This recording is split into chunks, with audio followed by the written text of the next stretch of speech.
1972 সালে পৌরসভা প্রতিষ্ঠিত হওয়ার পর 1996 সালে প্রথম শ্রেণীর পৌরসভায় উন্নীত হয় গোপালগঞ্জ পৌরসভা। অথচ এই পৌরসভার সড়কগুলো খানাখন্দে ভর্তি, সৃষ্টি হয়েছে ছোট বড় অসংখ্য গর্তের, ফলে যাতায়াতে চরম দুর্ভোগ পোহাতে হচ্ছে পৌরবাসীকে। শুষ্ক মৌসুম থেকে বর্ষা মৌসুমে এ ভোগান্তি বেড়ে যায় আরো কয়েক গুণ। এমন চিত্র পৌর এলাকার 15টি ওয়ার্ডের 229 কিলোমিটার সড়কের অন্তত 90 ভাগ সড়কের। বর্ষা মৌসুমে সামান্য বৃষ্টিতে জলাবদ্ধতা, ঘটেছে ছোট বড় দুর্ঘটনা, ফলে স্কুল কলেজে যাতায়াত, রোগী আনা নেওয়া সহ চরম ভোগান্তিতে পড়তে হচ্ছে পৌরবাসীকে। ড্রেন হয়ে গেছে, রাস্তায় 6 বছর হয় না, পানি বাঁধিয়ে থাকে। আমাকে এলাকা কোনো পানি সরার কোনো রাস্তাও নাই, সব পানি বাঁধিয়ে রয়েছে। এটা দেখেন আপনারা, ঠিক আছে। এরম ড্রেন মেলাগুলো হয়েছে, ড্রেন হয়েছে, রাস্তা হয় নাই, রাস্তা হয়েছে, ড্রেন হয় নাই।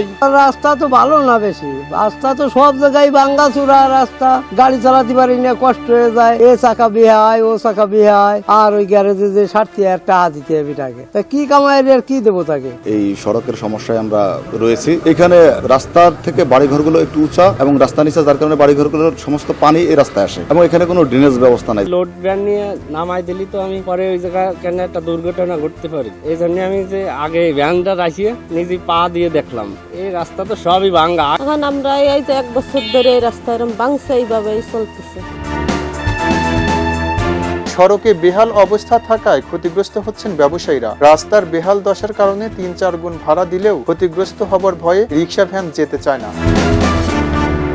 কষ্ট এসেতে আর কষ্ট থাকে না, এসেতে 2 দিন না খেয়ে থাকা যায়, কিন্তু এই দেখা যায় না। এই যে দৃশ্য কষ্টদায়ক, বেদনাদায়ক, আমরা চাই এদের থেকে উত্তোলনের। সেই জন্য কর্তৃপক্ষ যারা আছে তারা যেন আমাদের সমস্যা সমাধান করে। এই ড্রেন, তারপর আমাদের যে ড্রেনের উপরে ইদি আছে, ওইগুলো ভাঙতে শুনে একটা গাড়ি আছে, রিক্সা আসার কাছে নেই, এরকম অবস্থা।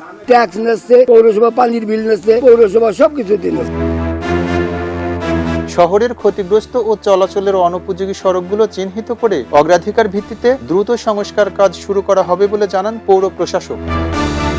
ওয়ার্ল্ড ব্যাংকের সহায়তায় RUTDP একটি প্রকল্প আছে। এই প্রকল্পের আওতায় আমরা বর্তমান অর্থ বছরে এই পৌরসভার যতগুলো রাস্তা রয়েছে যাতায়াত অনুপযোগী, সবগুলোকেই আমরা অন্তর্ভুক্ত করেছি এবং আশা করছি অচিরেই এই রাস্তার যে সমস্যাগুলো রয়েছে সেগুলো আমরা সমাধান করতে পারবো। এই রাস্তাগুলো পর্যাপ্ত জায়গা রয়েছে এবং জনগণের জনগুরুত্ব রয়েছে, সেই রাস্তাগুলো আমাদের 2টো প্রকল্প বর্তমানে পৌরসভায়, গোপালগঞ্জ পৌরসভায় রয়েছে। এই 2টো প্রকল্পের মাধ্যমে যেই রাস্তাগুলো সমস্যা রয়েছে সেই পৌরসভার সকল রাস্তার সমস্যাই আমরা আগামী অর্থ বছরের মধ্যে সমাধান করতে পারবো বলে আশাবাদ ব্যক্ত করছি। ক্ষতিগ্রস্ত এসব সড়ক পরিদর্শন করেছেন গোপালগঞ্জ 2 আসনের সংসদ সদস্য ডক্টর AK-M বাবুর। দ্রুত তিনি সড়ক সংস্কার ও জলাবদ্ধতা নিরসনের নির্দেশ দেন।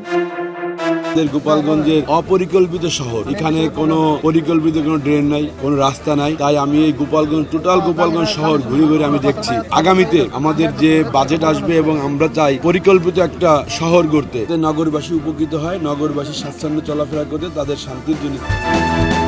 শুধু আশ্বাস নয়, ভোগান্তি কমাতে টেকসই ও পরিকল্পিত সড়ক উন্নয়ন ও ড্রেনেজ ব্যবস্থার দাবি ভুক্তভোগী পৌরবাসী। খবরের কাগজ, নিখাত, নির্ভীক, নিরপেক্ষ।